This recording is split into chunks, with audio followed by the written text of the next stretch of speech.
Exercise 9.2 question number 9। तो इस question number 9 में 3 पॉइंट दिए हैं ए बी और सी। कहते हैं कि ये वर्टिसेस है एक राइट ट्रायंगल के, और वर्टेक्स यहाँ पे इसको जरा गौर से जरा समझिएगा। Angle B A C equal to 90, मतलब एंगल यहाँ पे 90 ए पे बना हुआ है, जो दरमियान पे होगा एंगल वहां पे बनता है। मतलब मेरे पास ये ट्रायंगल कुछ ऐसे होगा, सही है। यहाँ पे ए यानी ए पे 90 है। अब एक बी ले लें और एक सी ले लें, सही है। बी ए सी या सी ए बी एक ही चीज है। तो ये 90 देखो। तो अब हमारे पास तीन साइड गिवन है। तो ए में एक वैल्यू अननोन है और वो है स्मॉल बी। हमने स्मॉल बी की वैल्यू कैलकुलेट करनी है, ठीक है। अब ए पे 90 एंगल आ गया तो उसका मतलब क्या होगा, ये हाइपोटेन्यूज होगा, ये बेस हो जाएगा और ये क्या हो जाएगा, परपेंडिकुलर। तो यहाँ पे पाइथागोरस थ्योरम चूंकि राइट ट्रायंगल अप्लाई होगा, तो पाइथागोरस थ्योरम के थ्रू फिर हम बी की वैल्यू को फाइंड करेंगे। तो पहले लेंथ ए बी। तो ए बी लेंथ क्या है, ए में x1/1 x2/2। तो अब x2 5 माइनस 2 का स्क्वायर, y2 5 माइनस b का स्क्वायर। ये क्या है, ये 3 का स्क्वायर 5 माइनस b का स्क्वायर, ये 9, ये 25 प्लस b का स्क्वायर माइनस 10b। ये a माइनस b का स्क्वायर जब आप एक्सपेंड करेंगे तो a का स्क्वायर प्लस b का स्क्वायर माइनस 2ab। तो इसको जरा अरेंज कर दें तो ये b का स्क्वायर माइनस 10b, 9 और 25 से आएगा 34। तो ए बी साइड की जो लेंथ है हमारे पास आ गई ये वैल्यू। अब ए सी की डिस्टेंस फाइंड करेंगे।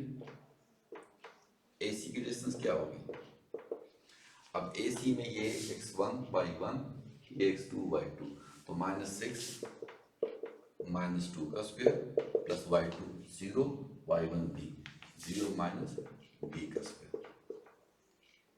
तो ये -8 का स्क्वायर, ये माइनस b का स्क्वायर, ये 64 और ये b स्क्वायर। तो ए सी की डिस्टेंस भी हमने फाइंड कर ली है।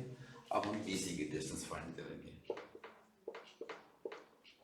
तो बी सी क्या है, अब ये x1/1 ये x2/2। तो ये फार्मूला क्या है, x2 माइनस x1 का स्क्वायर माइनस 6 माइनस 5 का स्क्वायर 0 माइनस 5 का स्क्वायर माइनस 11 का स्क्वायर माइनस 5 का स्क्वायर। तो 121 प्लस 25।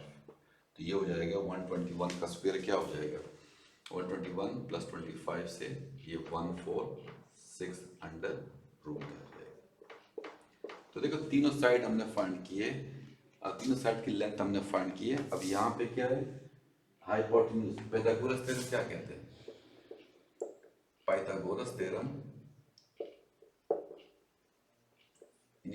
पाइथागोरस थ्योरम वो क्या कहते हैं, हाइपोटेन्यूज का स्क्वायर इक्वल है बेस का स्क्वायर प्लस परपेंडिकुलर का स्क्वायर। ये हमारे पास थ्योरम है। अब हाइपोटेन्यूज क्या है, BC।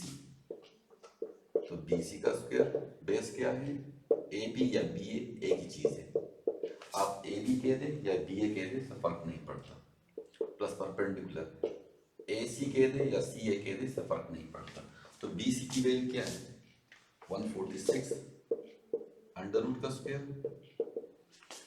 AB की वैल्यू क्या है, b square minus 10b plus 34 इसका स्क्वायर।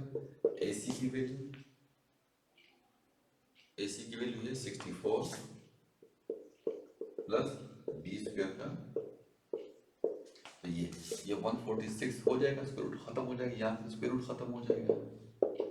तो ये b square minus 10b plus 34, ये 64 प्लस b स्क्वायर, ठीक है। तो ये 146, ये b स्क्वायर और b स्क्वायर, तो ये हो जाएगा 2b स्क्वायर माइनस 10b। 34 और 64 से ये क्या हो जाएगा, 898, ठीक है। अब इसको आप यूं लिख दें, 2b square minus 10b plus 98 equal to 146। इसको भी 146 को भी इधर लेके आए, 2b² minus 10b plus 98 minus 146 equal to 0। तो यहाँ से क्या होगा, 2 को काम सिंप्लीफाई कर दे, 2b² माइनस 10b माइनस 48 हो जाएगा इक्वल टू 0। अब हर एक में 2 को कॉमन है तो 2 को हम कॉमन ले सकते हैं, तो b², 2 कॉमन, 10 में से 2 निकल गया तो 5, 48 में से 2 निकल गया तो 24, 0। 2 पे डिवाइड कर दे, सही है, 2 पे डिवाइड करेंगे तो ये b² minus 5b minus 24 equal to 0। तो यहाँ से b की वैल्यू अभी भी फाइंड नहीं हुई है, तो चूंकि इसका काम अभी हो गया तो ये मैं मिटा देता हूँ। अब हमारा काम क्या है, b की वैल्यू फाइंड करनी है, तो इसको फैक्टराइज करना है, b² माइनस 5b माइनस 24, 0। तो देखिए यहाँ पे b² है माइनस 5b है माइनस 24, यहाँ पे चूंकि 1 है तो 1 आके माइनस 24 से मल्टीप्लाई हो, तो 1 इंटू माइनस 24 से माइनस 24 आएगा। अब दो ऐसे डिजिट देखते हैं कि मल्टीप्लाई करके माइनस 24 आ जाए और प्लस करके माइनस 5 आ जाए, तो वो आप जरा सोचें, तो वो -8 और 3 है। -8 और 3 को मल्टीप्लाई करें, -24, दोनों को प्लस करें तो -5। अब इसको आपने ऐसे अरेंज करना है, b² minus 8b plus 3b minus 24, 0। इन दोनों में से क्या कॉमन है, b कॉमन है, तो b माइनस 8, यहाँ से 3 कॉमन है तो b माइनस 8, 0।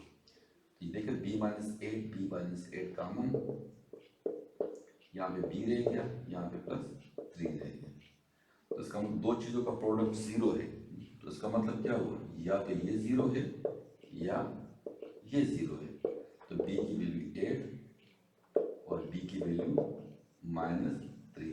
तो b की वैल्यू फाइंड करने का टास्क दिया गया था क्वेश्चन में, हमने b की वैल्यू फाइंड की है, बल्कि यहाँ हमारे पास दो वैल्यू आ गई, एक 8 है और एक -3 है। आप 8 भी पुट कर सकते हैं और -3 भी पुट कर सकते हैं।